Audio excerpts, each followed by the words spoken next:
With all the projects going on in the shop, the 1960s inspired supercar keeps nagging at Ryan.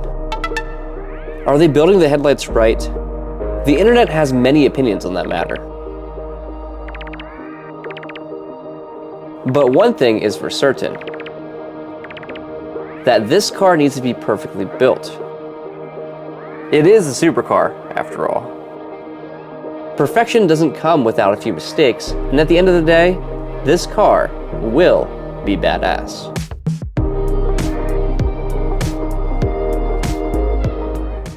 We are designing and building our own pop-up headlights. And last week, we used automotive design clay to begin figuring out the design around the headlights. The problem we ran into, when Ryan framed it out, he had the headlights sitting in here just like this is.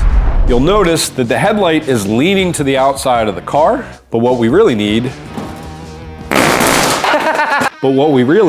is this. Perfectly balanced, as all things should be. We've already spent a little bit of time getting the headlights sitting a bit better in the space. You'll notice there's a bit of a gap right here. Well, the goal for this week is to figure out how this is going to look and not make it out of clay, but instead out of aluminum.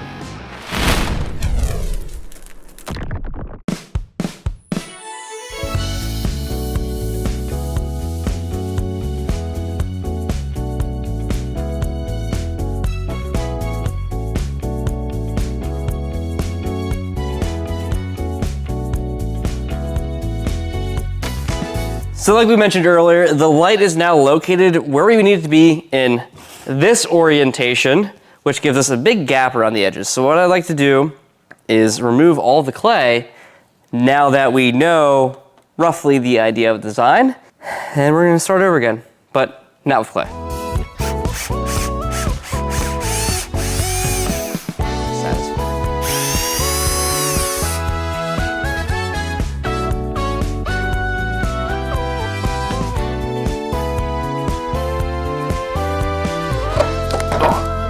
Nice. You're home now.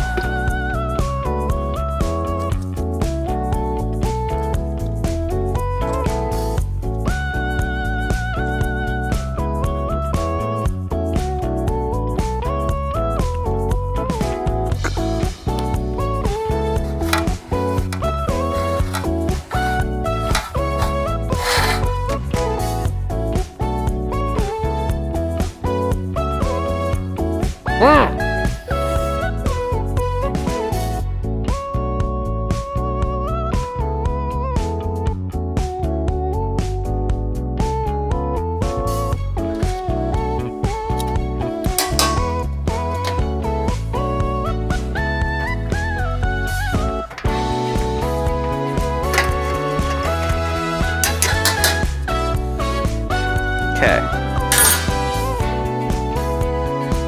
3/8 inch, 2 mm. Tony wrote down these measurements in standard, which is illegal in this household. And he and I are gonna have words about this later.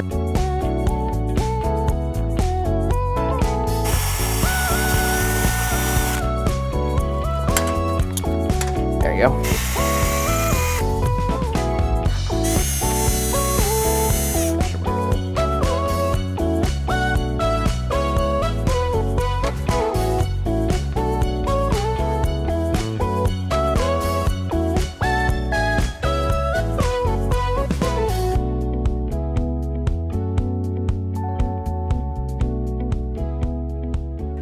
That was a headache, but now the light is exactly where it needs to be. It articulates and stops where it should.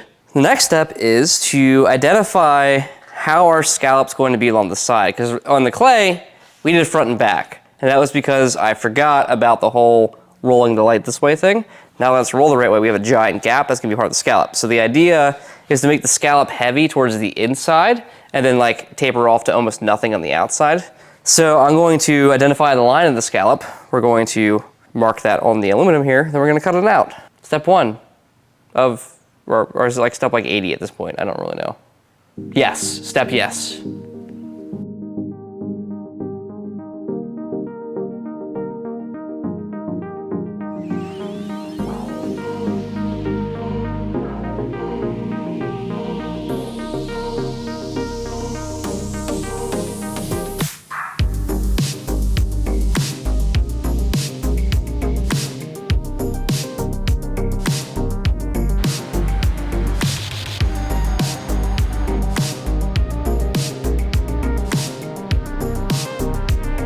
So this is the scallop cut line that I came up with. Tony is going to approve or deny it. Little Caesar over here is going to decide what happens to the fate of this housing before, yeah, I cut it. I mean, that's kind of what we talked about. We had a couple of options there, and this is the one we landed on. While it's a little hard to envision entirely, I feel that we should move forward with the design as Ryan has laid it out. I think it's a thumbs up. Ew. You'll also notice a bit of an issue. One of our mounting points that hold the plate in the air happened to be inside the cut line, which means we have to make another mounting point.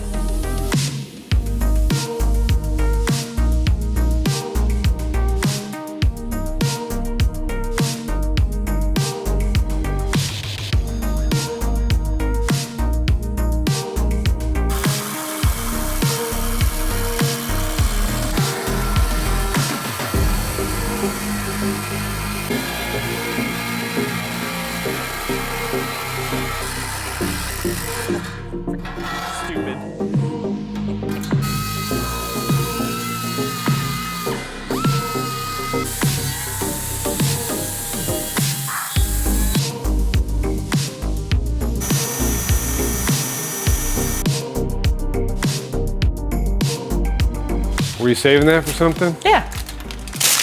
For you. Thanks. Haha!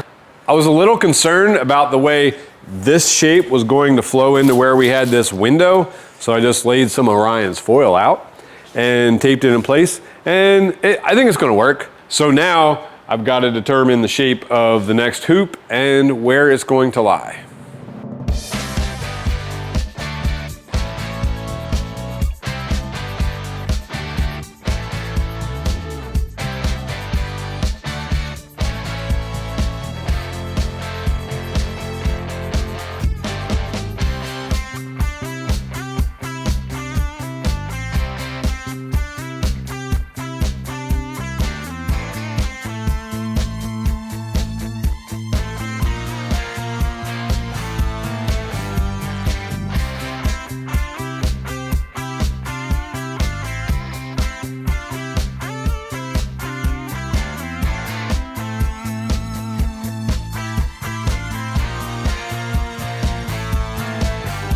We spent a good bit of time thinking about where we wanted our cut line for the clamshell to be right now, and we're taking a lot of things into consideration for determining that line.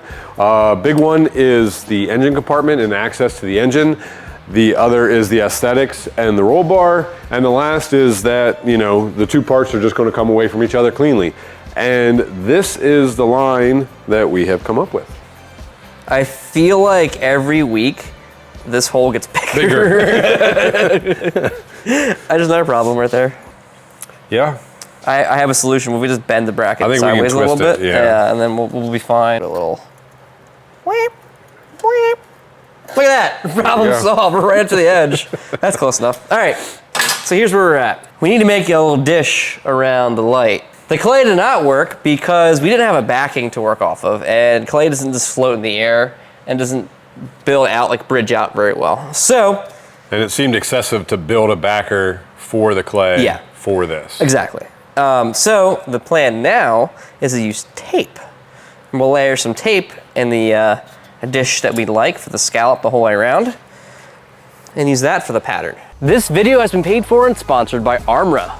I have simplified my wellness routine with this bioactive whole food called Armra Colostrum.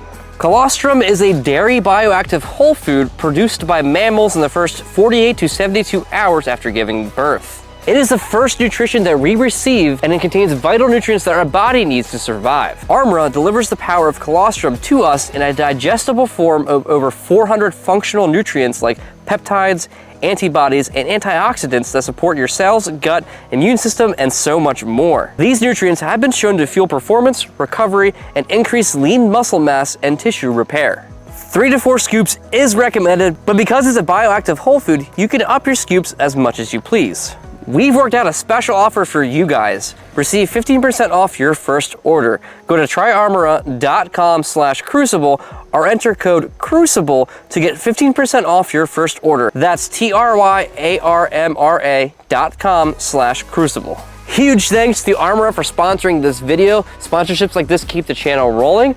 So without any further ado, let's get back to work.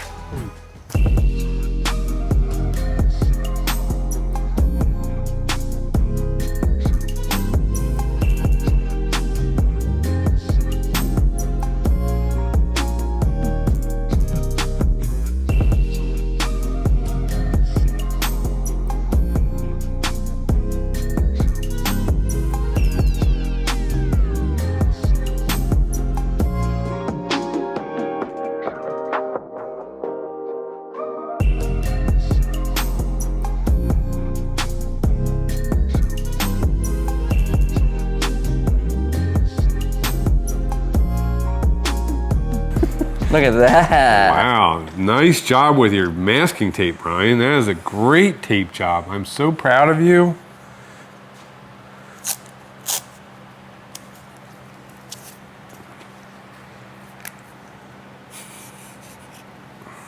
Two gold stars for you, 2 green stars. Freaking hate it here. I think we've done it. The light articulates in place, has a nice gap around it. The scallop looks very pleasing, in my opinion. So I was going to say I think we're ready to turn it into aluminum. However, we have a better idea. This whole assembly is eventually what's going to end up on the car, kinda. So the plan here is to take this, cut a bigger hole here so we can set this entire assembly in here exactly where it's going to be. Then we can stare at the car from multiple different angles and figure out, is this really what we want? You may have noticed, and several people have commented, there's not a lot of movement there. It's not an overly dramatic pop-up, and some of it actually pops down, but that's honestly the direction we are going the entire time. The inspiration for this from the beginning has been the Lamborghini Miura, and that does not have an overly dramatic pop-up. It doesn't come up as far as most pop-ups that you see. We took that, we made it a little more subtle so that it fit into our design, and so that it looked better when it was popped up. And so you're correct. It doesn't pop up a lot. It pops down a little bit, and that's exactly what we wanted. So I've outlined roughly the circle we need to cut out to fit our new headlight assembly in, and yeah, it's kind of big. It's okay, because I think in the end, when we put the patch panel in its place, the bigger the better. It'll spread the heat out when we weld it and whatnot, so a little bit less warp. I also went through and I made some measurements. I threw a laser across the front edge of the light here, so we have this edge defined, and we have a measurement from the inner edge of the light center here. So I should be able to just drag and drop it in, and then click it in place, and it should be okay. Well, a little stressful.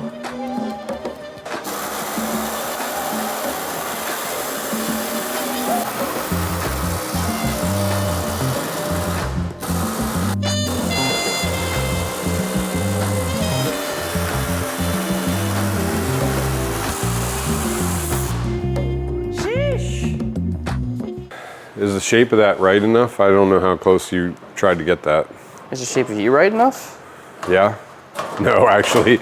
It's actually just almost where it needs to be. So you cut down the panel a little bit. What, are we hitting the support in the back? I don't know. Yeah, I can't. I don't even turn my X-ray vision on. I didn't want you to answer the question from your knowledge. I wanted you to answer it from your upcoming research. Okay, hang on. Where's my grant? You get 0. Okay, well, Yeah, it's hitting. dang it! The headlight's hitting the support. We were like, oh, we're not gonna hit the support. There's plenty of room there. We're not gonna hit the support. We hit the support. All right, so Ryan said that this was a problem for future us, but I think we're starting to catch up to future us. And the future is now, old man. Yeah, exactly. So that brace runs from inside here down to the hinge of the front clamshell. if you take the headlight out, you can see it. Oh, now I can take it out? Yeah, now you can. I can get it out. I had to like fish it in weird. Maybe you can't take it out. I was wrong. I got it. So this brace, the brace right here, runs from here down through to the hinge and is gusseted into the hinge. We added that brace because we had weird flexing and whatnot we were worried about with the weight of the panels when we open and close the clamshell. So for now, we're just gonna cut out what we don't need and maybe reattach it to the bucket that goes behind the light, because I know it's been brought up in the comments already that this is not appropriate to have behind a headlight when you're driving around. Well, number one, this blue printed assembly is just a jig. It is not what we're using for the final headlight mechanism. And secondary, there's gonna be a bucket around this that has a drain for water and whatnot. And that bucket may tie into the gusset here that supports the clamshell. I think it's highly likely that it will tie into that, actually. So, but for right now, we're cutting that tube. We have welders, we have the technology, we can rebuild him. We also kind of knew that at some point we probably would need to do this anyway. So it is what it is.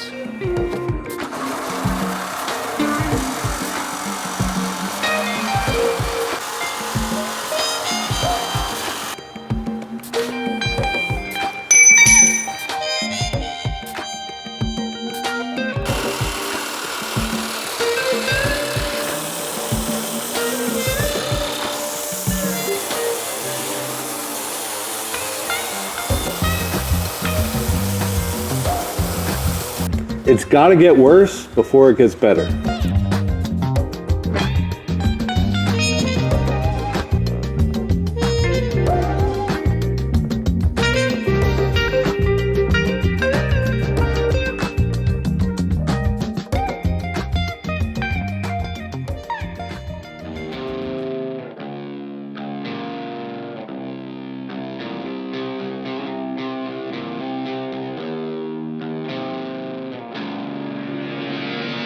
You may have seen this red 911 in the background in our videos. It is a 1990 Porsche 911, also known as the 964. And as you can see, it's got a widened bumper and flares clecoed to it. You may also have noticed it's a cabrio. And who wants a wide body cabrio? I shouldn't say that because there's some people out there with a wide body cabrio that are not gonna like that. Yeah, it's true. This particular owner does not want a wide body cabrio. He wants a wide body coupe, so we're converting it to be a coupe, which would be a challenge in itself. Honestly, it is a convertible, challenge. so we might as well convert it. The coupe top that's been donated is a sunroof coupe, and it's not gonna be a sunroof car, I'm pretty sure too, so it's gonna be an additional level of fun.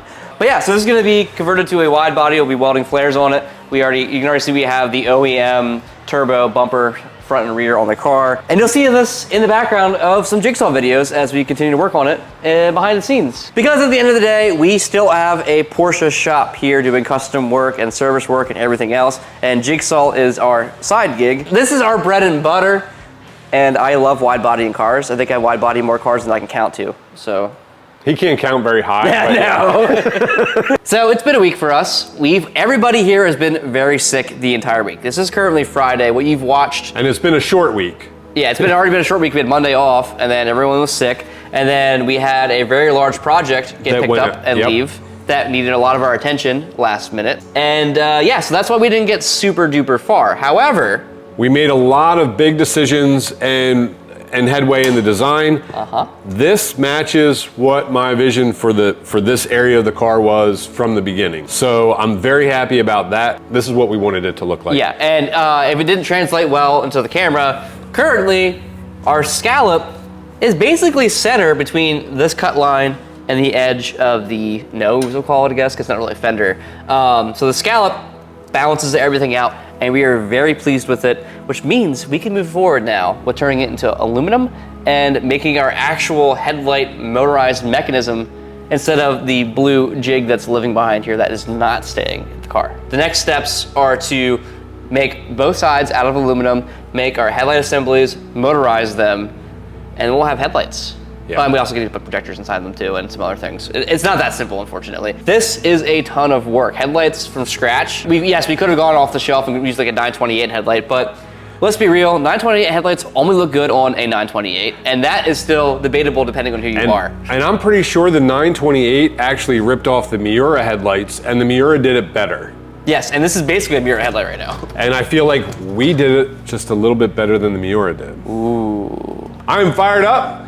But it's Friday, so I'll have to be fired up for next week, and I am, because I'm going to make a bunch of progress on the back of this. We made the decisions we need so we can move forward with that, and so we can get that design moving forward and the construction moving forward, as well as... And the front end, I'm going to keep these headlights moving, and don't worry, if you are not into the headlights, we're coming to an end soon. We have other big things on the way that are currently in the mail or about to be in the mail. And some of the things we're working on will blow your mind because they're round and they roll and they're gonna be one of a kind. Thanks for hanging out in the shop with us. See you next week.